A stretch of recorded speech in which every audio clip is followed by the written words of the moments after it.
Bonjour, je m'appelle Olivier Godet, je suis psychologue à l'école Brébeuf. Dans les dernières semaines, j'ai été appelé à intervenir auprès d'un sous-groupe de jeunes pour parler de la gestion des émotions. Puis, je me suis dit que tant qu'à le transmettre à ces jeunes-là puis à leurs parents, que j'allais faire une vidéo pour le transmettre à toute la communauté en fait de l'école. Euh, je vais vous parler en fait de trois étapes assez simples pour soutenir votre enfant dans la gestion des émotions. Donc, la première étape, c'est la reconnaissance de l'émotion. Hein, qu'est-ce que je suis en train de vivre? Qu'est-ce que je suis en train de ressentir? Avec les enfants, c'est aidant d'aller les soutenir avec des émoticônes comme ça. Hein, fait que de lui dire, est-ce que tu te sens plus comme ça, ou tu te sens plus comme ça, ou tu te sens plus comme ça? Puis éventuellement mettre un mot sur ce qu'ils choisissent. Hein. Fait que si par exemple, ah oui, je me sens comme ça, c'est tu sens-tu que tu as peur? Hein? C'est ça qui est en train de se passer. Ou ici, tu te sens en colère, tu te sens fâché. Plus votre enfant est vieux, plus vous pouvez y aller avec du détail. Hein? Fait que dire, est-ce que tu as de la colère ou de la frustration ou du ressentiment, hein, qui sont tous des mots dans la même famille que la colère, mais qui sont de plus en plus poussés. Quand votre enfant est plus jeune, je vous invite à rester avec des mots qui sont plus simples, qui les aident à mieux s'identifier à l'émotion. Fait que ça, c'est notre première étape. La deuxième étape, c'est de savoir qu'est-ce qui est en train de se passer dans leur corps. Hein? Fait que les émotions, ils nous envoient des signaux dans notre corps qui sont en train de se passer quelque chose. Fait que par exemple, ici, j'ai dessiné dans le corps la tristesse. Hein? Fait qu'on peut ressentir une pression sur les yeux, il peut y avoir des larmes qui coulent, on peut avoir une moue vers le bas, une tension au niveau de la gorge, on se sent comme pris, là, comme quand on vient pour pleurer, là, c'est ça qu'on peut ressentir.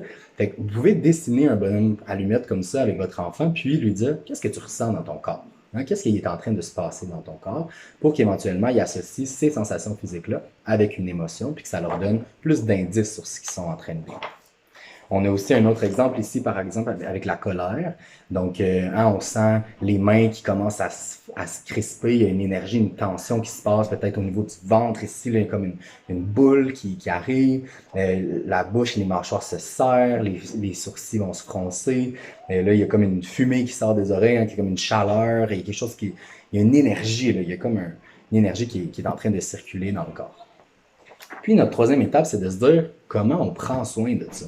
Hein, c'est quoi les stratégies qu'on a pour prendre soin de nos émotions quand elles sont présentes? Hein? De la tristesse, de la peur, de l'excitation, de la surprise, etc.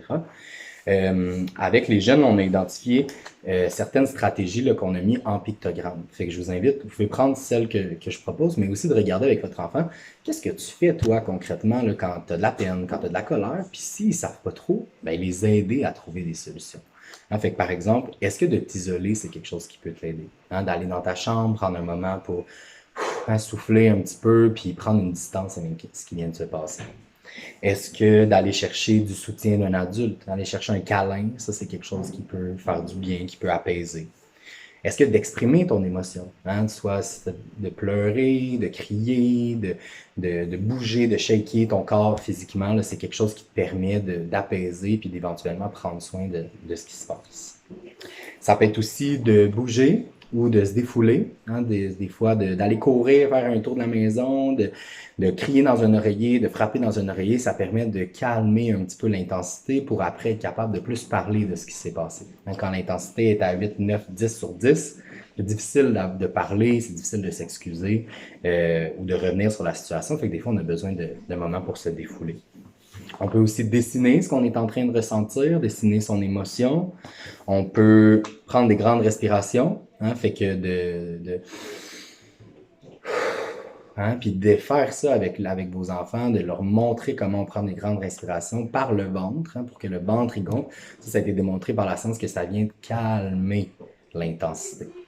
Il y a aussi des objets sensoriels, hein, des balles, de la glu, des choses qui peuvent permettre là, de canaliser là, ce qui est en train de se passer pour permettre éventuellement un retour là, sur la situation par la suite.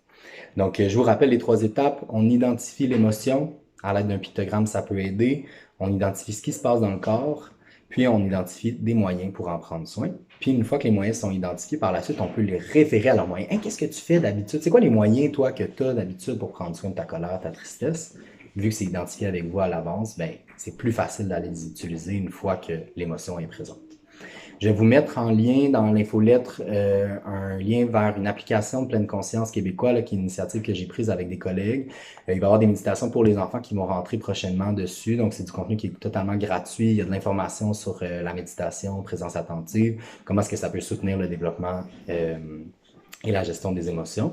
Puis, je vais aussi mettre un lien vers un livre que je trouve super pertinent là, pour tous les parents, toutes les familles, de comment communiquer, comment accueillir vos enfants dans leurs difficultés. Donc, j'espère que ça a été soutenant, puis je vous souhaite une belle journée. Merci!